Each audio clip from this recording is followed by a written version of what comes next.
Welcome back to day 7 class. Today we are going to learn vocabulary business versus regular. So let's see. First one, negotiate means discuss. Second, facilitate means assist. Third, mitigate means reduce. Fourth, delegate means assign. Fifth, innovate means create. Six, optimize means improve. Seven, strategize means plan. Eight, consolidate means combine. Now, 9, leverage means utilize.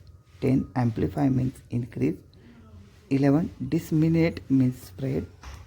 12, expanded means hasten.